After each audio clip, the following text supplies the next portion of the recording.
But God set this whole plan of salvation up so that when you became a child of His, He could hand you the rights and privileges that are embedded in His Word, including this passage of Scripture today. So, in other words, it's like God says, when you get saved, I'm going to give you these benefits in this package right here so that you can spend the rest of your life doing what I need you to do, staying focused on what I need you to stay focused on. And by the way, you don't have to worry about what crops up unexpectedly. I'm going to supply all your need because now I'm your God and not Satan in this world or not yourself. And see, we are so accustomed to trying to solve our own problems, buy our own way out of things, or create this, or talk to the right person, get the right things lined up. If I can just do this and do this. And do you know, as a believer, that's the same thing as trying to earn or work and earn your own salvation. When you try to meet your own need, it's the same thing as trying to buy your salvation. And you can't do it because you're no longer a child of the earth or a child of the devil. You are a child of God. And now it's His right and His responsibility to take care of your every need according to His resources, because He knows before you were His, you have limited resources.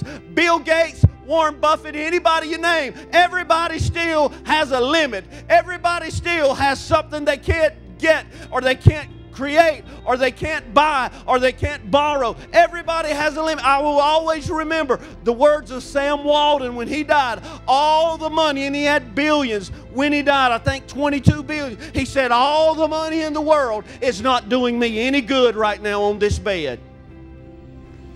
So everybody's got limits, you see. And God said, this is the good thing about my grace, me loving you in spite of you.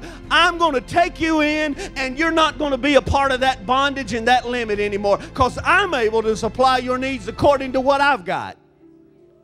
So why do you want to work your own problems out, Opie? Why do you want to keep juggling and paying your own bills? And it does not mean God's going to give you a fat check. He's going to give you a clean bill of health. He's going to give you a new house to move into. He's going to give you a better job than what you...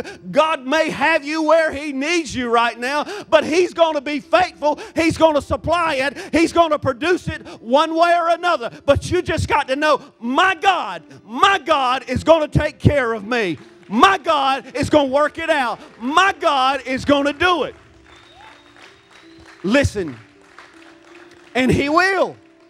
He will. You've got to embrace that grace. And why is it so hard to embrace it, Opie? It's so hard because it requires blind faith, flying in the dark. You don't know how He's going to do it. You know it's due on the 25th. You know you got to show up tomorrow for the checkup, and you are afraid of what you're going to hear. But you've got to walk in and on the Word, and it's got to be on your lips. I don't know what I'm going to hear today, but I know my God is able to supply my every need. He's able to do what He wants to do, when He wants to do it, and the way He wants to do it. And that's the way you enjoy life, when you embrace that kind of grace that God has for you.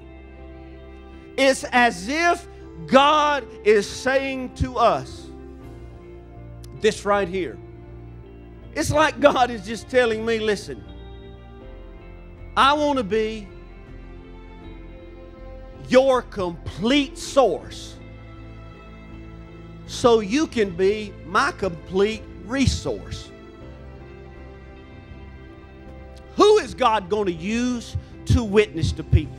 Who is God going to use to feed people, to pray for people, to encourage people? Is He going to use dogs or trees or lizards on the ground? No, He's not. Is He going to use rocks? No. Is He going to use animals? No. He's going to use people. So see, God knew, I need to make sure they have a great enough package in this grace that I have that they can take care, they can be my resource on earth, because my Son is now here with me. So I've got to have a resource. I heard Swagger preach it Sunday about a message I listened to about like that, about a remnant. And I've been preaching a remnant a long time to you. So God has got a resource called a remnant here And while His remnant and His resource is doing the work, He is going to be your constant, continual source to take care of all your needs. Opie, what if I lose my job? He's still your God, and He's still going to meet your housing need. What if I lose my health? He's still your God. He's going to meet your physical need. What if I lose my family? He's still your God, and He's going to meet your family need. What if my car breaks? He's still your God, and He will get you where you need, because my God supplies all my needs according to what He has and not what I have or what I know. That's what my God does.